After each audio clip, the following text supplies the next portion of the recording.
Well, I mean, the context is that I am a part of distributed machine learning here, right? And when I did it, you also have to sort of refer to energy efficiency, right? So when you are saying that we are going to push the limit of size of the model as well as the hardware, I mean, how do you see the trade-off between energy efficiency and the model? Will use visual. Right. So I have a question here. Hi. Hi. I have a question from the policy side.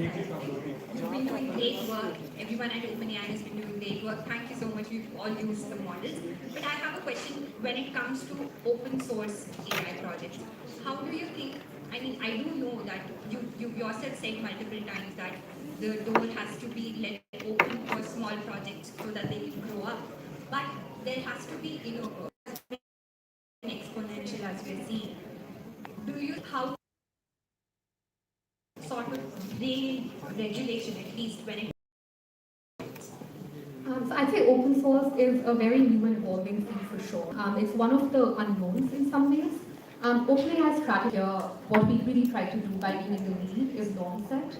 So every time we release a big model, we focus a lot around how are we releasing it, how are we educating the world about it, what policies are we releasing it with. So that's kind of been that's been one piece of our strategy. The second piece is exactly what Sam has been doing right now, kind of going on tour, talking to a lot of regulators. So hoping that this piece of education will also inform how regulators think about regulating models. All of that being said, open source makes it much harder to regulate in some ways. So one of the open challenges of the field, and we'll see how it evolves. Sam, what's your take? I agree with all that. I think open source is important. As it gets more powerful, we will need some guardrails on it. But I worry about over-regulating and stopping what is an incredible Cambrian explosion of talent and creativity. So there are many so there are many questions on Twitter now on the same question as the on regulations part. So one of the questions that is asked just now by multiple people is that regulations don't catch up with disruptors soon enough.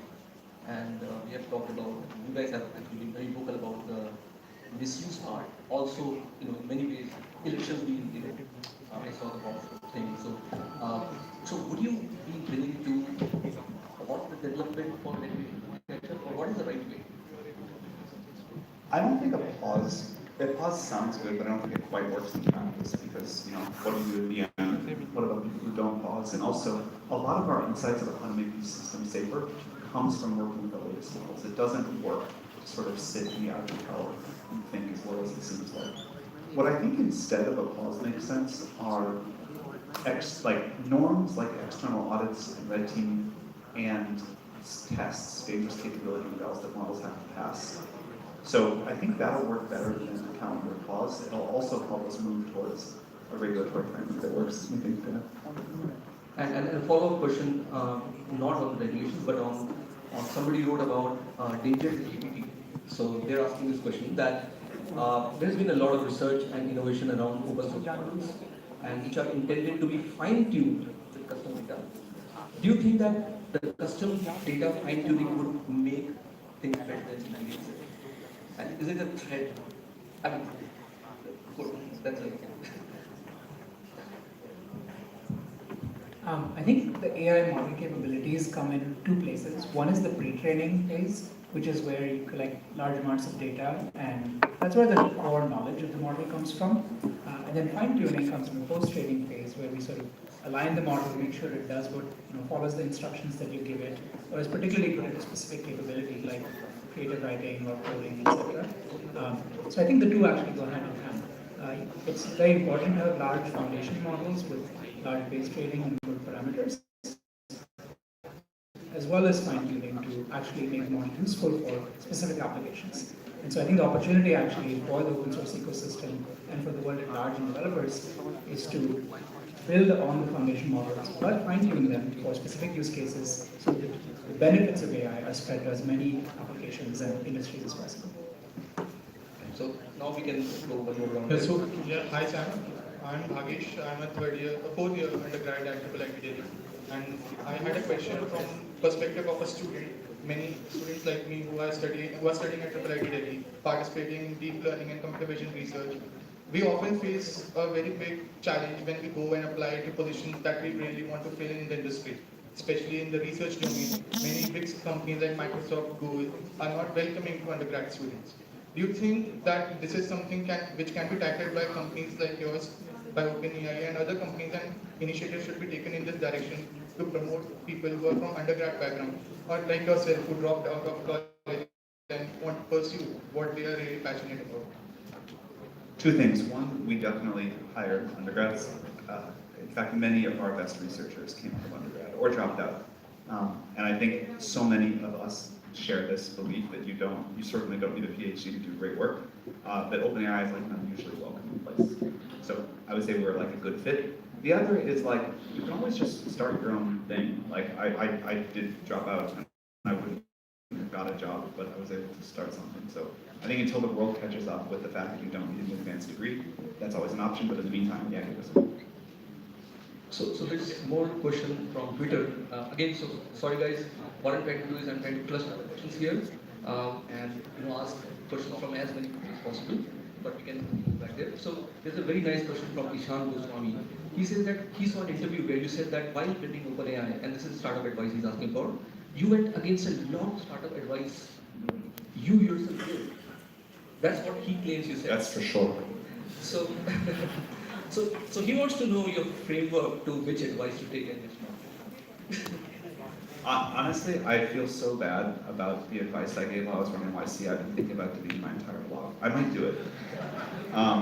But there were a lot of things that we really held dear as YC advice. You got to launch right away. You got to launch the first version you're embarrassed about. You raise very little capital up front. You don't take big R&D risk. You've got to like immediately find product market fit with something. OpenAI raised like $1 billion of capital before we had any product at all. It took us 4.5 years after we started to release something. When we released it, we really didn't talk to users at all for a while, and it took us a while to figure that out. Like, we just didn't do it the same way, and it still worked. And I think it would be bad to make a habit of that, but there's existential proof that, like, at least my advice to not do that is not always accurate. And I think the only certain thing I can say about startups, which is like the thing that we put on t-shirts, YC t-shirts, is make something people want. We took an unusual path to get there. We eventually did, but it wasn't how we normally advise other companies to do it. And I think that's kind of like the one rule that really matters. And as long as you figure out a way to do that, even if you take an unconventional path, it's okay. But yeah, maybe I will like delete the blog because now I feel bad. No, because I'm here and I have this opportunity, I'll tell Sam that make something people want is what we have been telling everybody here. So that's a great part. I represent the development sector, and one of the things which I see when I look at OpenAI is the tremendous potential that is there to impact things like education, healthcare, and so on and so forth. But towards the bottom of the pyramid. So we in India, for example, have around 300 million children which are there studying in approximately a million of schools. They don't have the potential, they don't have the right teachers, they don't have the right, I would say, input that can be given to them. And the quality of the teachers on the ground are not that good. I think the potential that AI has is tremendous if we can actually channelize some of the things. We have seen some great work done by Khan Academy, but the potential that AI now has is multifold. I don't know whether you're looking at that as a space, and how can we collaborate to do something which can really impact very, very hard to solve otherwise. This can be done very easily. Education is one of the areas that we are most excited about. In fact, I'll let Santini talk about it because she's looked into it more than I have. We had a good chat about it with the Prime Minister earlier today. We'd love to work with India on this. I think the one thing that I'd add there is people here, like who are working with students, who are seeing what the need is, are closer to the problem than we are at the end of the day. So this is an area where actually we have to follow your lead. So we have the API precisely for this reason, to enable innovation in spaces like this, and let others innovate and build these products. That's kind of what we're excited about, seeing innovation happen in these challenging spaces through our API, and doing what we can to empower that.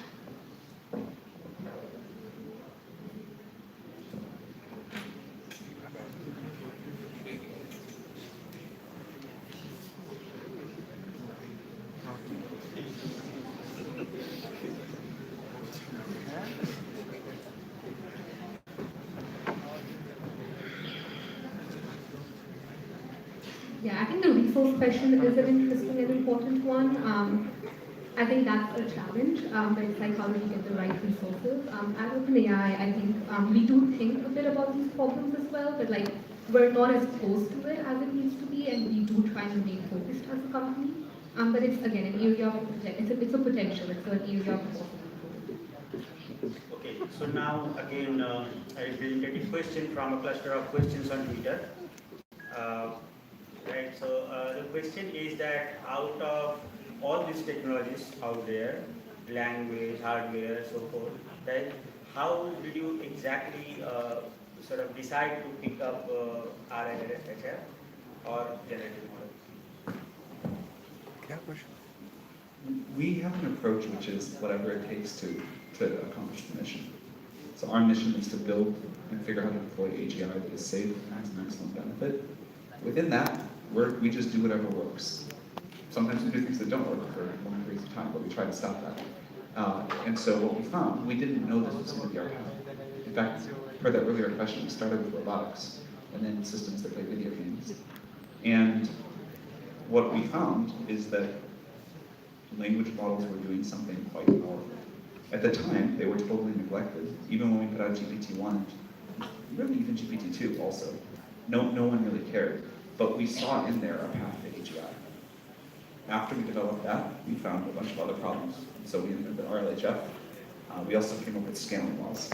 And I think those were two massive contributions. The fact that scaling laws work, the fact that not only we have an algorithm that learns, but that it gets predictably better with scale, and we can forecast ahead of time before we spend the hundreds of millions of dollars on a training run, how it's going to perform. I think that's one of the most amazing facts discovered in the last decade. RLHF, the fact that with such little human data, we can get the models to perform as well as they do, also quite amazing. We probably need to make 1 to 5 more discoveries of that magnitude. Maybe bigger, like one more really big discovery, let's say 20 little ones. And I think we'll have something quite extraordinary. But we just try to do whatever is in service of the mission. Right, so because you mentioned AGI, let me ask a question on that. So when you talk about AGI, and then there are people like Ben Goisel who talk about AGI as a collaborative technology, right? So for example, there are such sort of ideas that let's collaborate all together and let's build a really huge AGI. Do you think that idea picking up over the efforts inside, or maybe efforts by consortium or even by organizations like OpenAI? I think, actually, Sam, I think you're best. I sort of think what we think of as superintelligence, the framework I used to have was it would be this like one super brain in the sky, and we would like hope that it did the thing we wanted and answered our question. And that was scary for a bunch of reasons, difficult to imagine. What I now think is that there will be many AI systems in the world that are part of society in the same way that we are, and that contribute knowledge and ideas and the technology tree and the infrastructure. And what makes us different than our great-great-great-grandparents? Not the biological improvement. Our neural networks didn't get that much bigger. They didn't get more powerful. Yeah, sure, we like to eat a little better, we take better care of ourselves, we get on with medicine. But that doesn't explain the difference. What explains the difference is the infrastructure, the sort of societal scaffolding that is built up between all of us. You know, all of the people that came before that worked super hard to contribute, all of the pieces of technology that it took to make this microphone or that computer that we all now get to use to build even more impressive tools on top of. And in that sense, the superintelligence is not any neural network, but it is the infrastructure that exists between them. And I think that's how things are going to go. I think that's much better. It's a safer world. You know, humans make a more fun world for sure, and one that's more in control. But that's sort of what I think happening. There will be many efforts. People will contribute many AI systems into the world, and the superintelligence will be the product of all of it outside of any neural network. Let's take a couple of questions. Hello. Hi. Yes. Okay, one by one. Hello. Sir, I just say that AI is future, and yes, we definitely agree and we believe it. But there are concerns rising that there are climatic degradation due to it. One Microsoft data says that there were 1.2 million gallons of water were used to train GPT speed. So going forward, how do we aim to balance climatic action and also to develop I'm not sure if that number is right with my needs. You know, that's more than I would have guessed for the cooling. We want to be net zero immediately, and I think we are on our training runs. We want to be all on renewables soon.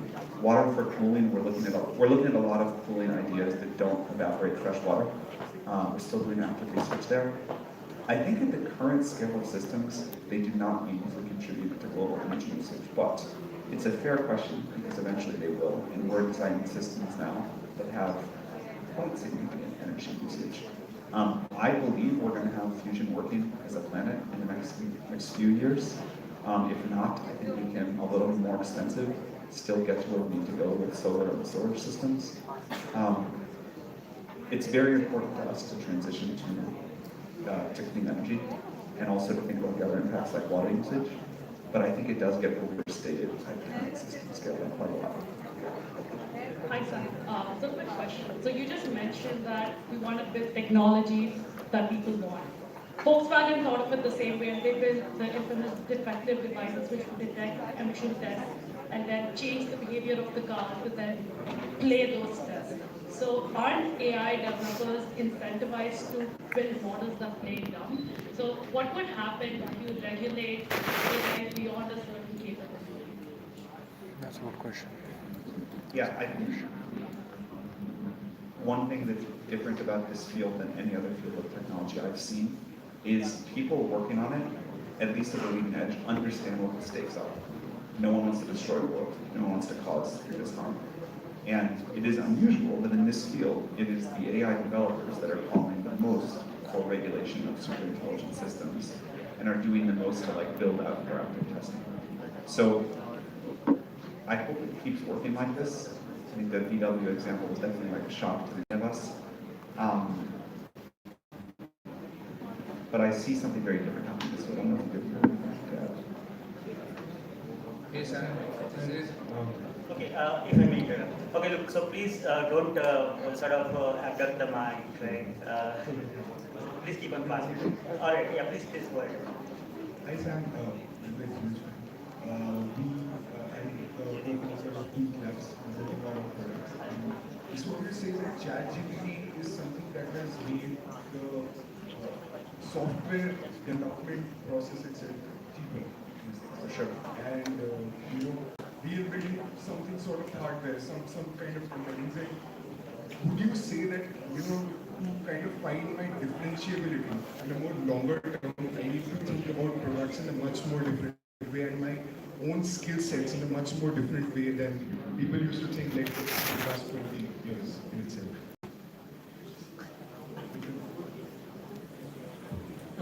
As a programmer myself, the first time I used GPT-4, I was definitely a little bit scared for my job. But I think the beauty of these systems is that they actually have the ability to 3x, 10x, maybe eventually 100x your productivity. And I think human creativity is still there. We haven't lost that yet to the AI. And I think we'll be very excited about it. I think we're seeing using these systems to achieve a lot more means you build better products faster, get to market quicker. And I think that's the way things are going to go for a while. Hey Sam, this is Dave from Inquisitive Media. I just had a quick question about the startup OpenAI fund. So just wanted to understand incoming future, or already have you had any discussion with Indian startups, or maybe possible in future coming months that you might be investing in Indian startups? We had some conversation yesterday. We're excited to do more. We would love to invest in Indian startups. Right, so especially a request to friends from media. I mean, you perhaps would have already watched, right, Sam's interview last. Yeah, hi Sam.